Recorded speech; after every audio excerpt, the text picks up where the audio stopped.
शराब पियो, मांस खाओ, गंदे आचरण करो और बोलो हमने राधा राधा कहा लेकिन काम नहीं बना। वो बोल रहे थे कि कितना भी बड़ा संकट हो, फिर बोल रहे हैं अगर भयानक से भयानक विपत्ति को ऐसे न नष्ट कर दे तो बता देना कृष्णाय वासुदेवाय हरे परमात्मने प्रणतः क्लेश नाशाय गोविंदाय नमो। इसका जप करो और जब तक तुम्हारा काम पूरा ना हो जाए ब्रह्मचर्य से रहो, झूठ मत बोलना, मदिरा मत पीना, मांस मत खाना और नाकाम हो जाए तो मैं बताना कि भारी से भारी विपत्ति का नाश करके भगवान श्री कृष्ण का आश्रय उसे ऊंचे उठा देगा, इस जगत की धरा से उठा देगा। विश्वास में आप मदिरा पियो, मांस खाओ, व्यभिचार करो, सोचो लाख 2 लाख महात्मा को दे देंगे, हमारी कामना पूर्ति हो जाएगी। बिल्कुल भूल में मत रहना। आपको संशय होता है नाम पे, संशय होता है मंत्रों पे, संशय होता है शास्त्र के विधान पर। आप चलते हो शास्त्र विधान से? कहां चलते हो? अरे हम जब कह रहे कोई राक्षस भी अनुष्ठान करता था तो वो इन नियमों का पालन करता था। इतना अनुष्ठान में कि मेघनाथ को पैरों से मार रहे हैं बंदर भालू, पर वो ना मंत्र छोड़ रहा है, ना हिल रहा है, ना उनकी तरफ देख रहा है। इतना सहनशील होना चाहिए अनुष्ठान के लिए। किसी कामना की पूर्ति के लिए सांगोपांग अनुष्ठान करो, भला कामना की पूर्ति ना हो जाए? नहीं। आप शास्त्रों में पढ़ के देखो संतान उत्पत्ति के लिए कैसे व्रत, पयोव्रत का कैसे अनुष्ठान किया, पवित्र रह करके इतनी इतनी मात्रा में ये आहार लेना है। इस मंत्र का जब भगवान गर्भ में आ गए, क्या चाहिए तुम्हें? भारी से भारी विपत्ति को दूर करने के लिए आर्त भाव से पुकारो भगवान को। तुम्हें धनी बनना है, अनुष्ठान कीजिए। हम कह रहे किसी विशेष मंत्र आदि की तरफ ना बढ़िए, बोलिए राधा राधा। क्या चाहिए आपको? कृष्ण कृष्ण बोलिए। सब मंत्रों का सार है नाम में, आप बोलिए तो नाम। पवित्र होइए, गंदे आचरण छोड़िए। क्या चाहिए आपको? भगवान का नाम जहां गूंजता है वहां ऐश्वर्य अपने आप चरणों में लौटता है। अब छल कपट करो, हिंसा करो, गंदे आचरण करो, सोचो हम बहुत बड़े धनी बन जाएं, तो दुष्कृति का फल दरिद्रता और दुख होता है, सुकृत का फल ऐश्वर्य और सुख होता है। अब लगाओ तुम कांटेदार वृक्ष और चाहो कि हमको रसीला फल प्राप्त हो, तो इसे मूर्खता ही कहते हैं। फिर दोष देता है काल, कर्म, ईश्वर को, शास्त्रों को, मंत्रों। अरे कुछ नहीं, नाम मंत्र में जरा सी भी अनुष्ठान में त्रुटि हो जाए तो उसका फल बदल जाता है। आप कहां अनुष्ठान कर रहे हैं? कौन सा अनुष्ठान कर रहे हैं? सबसे पहला नियम अनुष्ठान का होता है पवित्र आचरण, ब्रह्मचर्य, सत्यवाद, पवित्र भोजन, संयम से। कोई भी अनुष्ठान कर, किसी भी विषय का अनुष्ठान करके देखो, अभी हो जाएगा। ये तो हमसे नहीं होगा तो फिर आप बड़ी बड़ी कामनाएं करते हो, हवा में कामनाएं पूर्ण हो जाएंगी। किसी की भी काम, किसी का भी महाबली या तेजस्वी पुत्र पैदा हुआ, उसको देखो कैसे रहा है, उसके माता पिता कैसे आचरण किए हैं। 10,000 वर्ष तक भगवान श्री हरि में मन लगाकर निरंतर मंत्र जपने पर कश्यप और विंता जी ने भगवान गरुण जी को प्रकट किया। भगवान गरुण जी श्री हरि के वाहन, प्रथम पुत्र अरुण जी जो सूर्य के सामने बैठे हुए हैं, सारथी बने 10,000 वर्ष। करदम जी भारी तपस्या करके पत्नी प्राप्त कर रहे हैं, तो भगवान स्वयं कपिल देव जी के रूप में अवतार ले रहे हैं। बिना भजन के, बिना पवित्रता के, बस कामनाओं की पूर्ति, हवा में कामनाओं की पूर्ति हो जाएगी। मनमानी आचरण, कुछ नींबू काट दो, उसमें सिंदूर रख दो, या कलावा बांध दो, या अंगूठी बांध लो, या जंतुर मंत्र बांध लो, भस्म, इनसे कुछ होगा? कुछ नहीं होगा। राधा राधा राधा राधा राधा, जो कर चाहोगे हो जाए, पर पवित्र आचरण, साथ में पवित्र आचरण हो। एक किसान भी अन्न बोता है तो खेती को तैयार करता है। आपको अपने हृदय की भूमि तैयार करनी होगी। कामना पूर्ति के लिए ऐसे थोड़ी चला जाता है। देखो ना, ऐसे एक चपत लगा दी सुरुचि ने, क्योंकि उसकी रुचि के खिलाफ हुआ, जो पिता की गोद में बैठना चाहते थे। क्षत्रिय बालक माता के पास गए, उनका नाम सुनीति है। वो सुंदर नीति से चलती है, वो रुचि से चलती है, सुरुचि अपनी रुचि, और वो सुनीति सुंदर नीति से चलती है। मां, पिताजी ने गोद में बैठाला नहीं और मां ने चपत लगा दी और कहा तू ऐसे कि गर्भ से प्रकट हुआ है, सिंहासन का अधिकारी नहीं। अगर तुझे सिंहासन पर ही बैठना है तो जा तपस्या कर और मेरे गर्भ से प्रकट हो। तपस्या इस बात की कर कि मेरे गर्भ तब कहीं तुम पिता की गोद में बैठ सकता है। बोले हाँ बेटा। महाराज तो मुझे दासी भी मानने के लिए तैयार नहीं है। बेटा भगवान नारायण का जिसने आश्रय लिया उसकी कोई कामना अधूरी नहीं रही। जाओ तुम भगवान श्री हरि का आश्रय लो, वही तुम्हारी कामना की पूर्ति करेंगे। मेरे में तो कोई सामर्थ्य नहीं, पर मैं आशीर्वाद देती हूं।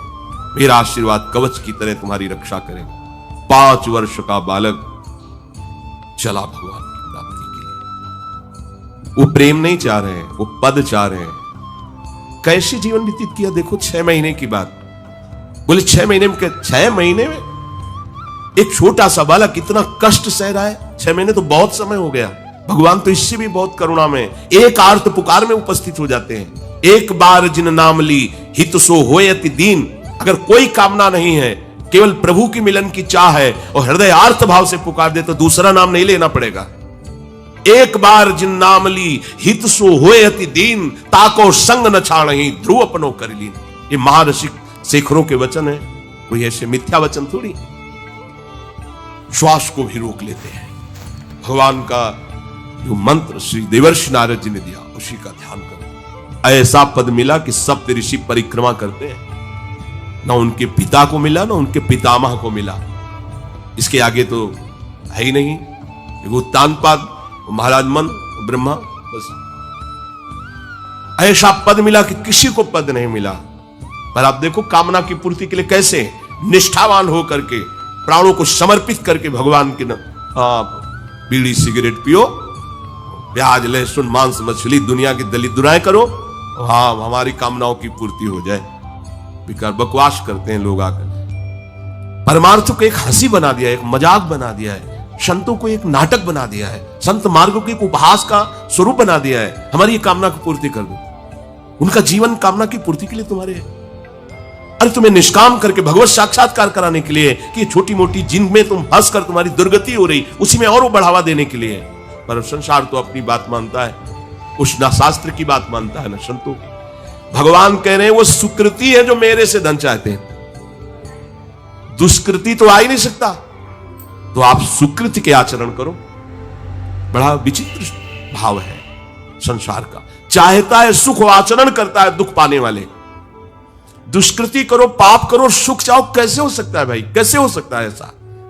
तुम सोचो हम अपने बल से कर लेंगे, तुम्हारा बल काम नहीं करेगा। जब थोड़े दिन की स्वतंत्रता दी जाती है, जाओ आप 50 वर्ष 60 वर्ष 80 वर्ष आपको समय मिला है, आप चाहे घोर पापाचरण कर लो और चाहे बहुत बढ़िया तपस्या भजन पुण्य कर लो, छूट है, आपको विघ्न नहीं पहुंचाया जाएगा। हाँ कोई महत अपराध कर दोगे तो फिर तो बख्शा नहीं जाएगा। साधु ज्ञान तुरंत भवानी कर कल्याण अखिल के हानि। अगर कोई महत अपराध बन गया तब तो, नहीं तो छूट है तुम्हारी, कमा लो जो कमाना चाहते हो, पापाचरण या पुण्य जो कमाना चाहते हो। तो आपको लगता है कि आदमी बड़ा सुखी दिखाई दे रहा है, बेईमानी करता है, पापाचरण करता है, छूट दी गई है भगवान की तरफ से। ये कर्म भूमि है, तुम कर्म कर सकते हो, अच्छे या बुरे दोनों की छूट है। तुम भगवान का भजन करके नारायण बन सकते हो, नारायण स्वरूप में स्थित हो सकते हो। तुम गंदे आचरण करके भूत प्रेत बन सकते हो, सुअर कुत्ता बन सकते हो, और भी नीची योनियों में जा सकते हो। तुम स्वतंत्र हो, इस समय जो चाहो कर सकते हो। ये हर योनि को छूट नहीं, केवल मनुष्य योनि को छूट है। और तो सब अपने विवश होकर कर्मों को भोगना ही पड़ेगा, चाहे वो देवता क्यों ना हो। सावधान हो जाओ, भगवान ने छूट दे दी। ये यहां नहीं कह रहे कि तुम निष्काम ही होकर हमारी शरण में आओ। बड़े कृपाल जगत पिता है ना, वो कह रहे हैं कि आर्तो जिज्ञासु रर्थार्थी ज्ञानी चो भरतर्षभ। मान लो बहुत दुष्कृति है, बहुत गंदे आचरण वाला है, और उसको किसी भी संयोग से भगवान में रुचि हो जाए तो अब उसे दुष्कृति नहीं कहा जाएगा।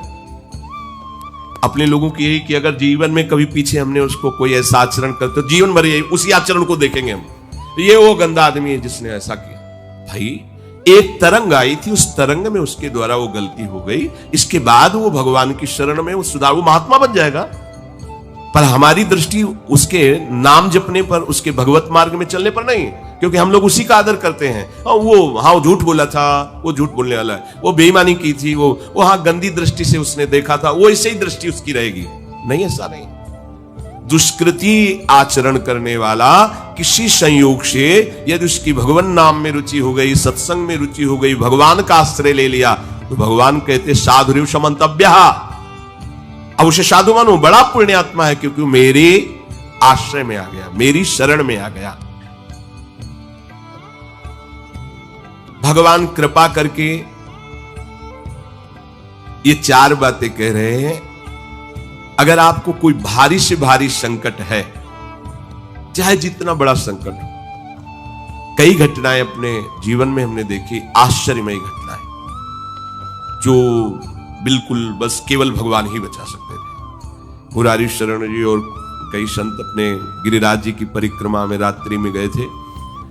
2 बजे के लगभग वापस आ रहे थे हाईवे से, और ड्राइवर सो गया, और डिवाइडर उस पे गाड़ी ऐसे एकदम जो है राधे श्याम, बिल्कुल रफ्तार से गाड़ी चल रही, एकदम ऐसे, एकदम आवाज जोर से प्रभु की इच्छा से निकला, राधे श्याम, गाड़ी बंद। ऐसे ड्राइवर बार बार सबसे हाथ जोड़ के कि पहली बार ऐसी गलती हुई, मैं सो गया, पहली वो समझा कि पीछे हम कुछ नहीं, ना कोई पीछे से गाड़ी आई। अब इंजन कैसे बंद हुआ, वो गाड़ी वहां कैसे रुक गई, केवल इसका हम कोई महत्व नहीं रखते कि कोई बड़ी बात है। अरे जीवन उनके हाथ में, आज ले ले या कल ले ले, लेना ये जीवन उनको समर्पित है। जैसा अगर आप संकट में हैं, पुकार के देखिए राधा, पूरा दृश्य बदल जाएगा।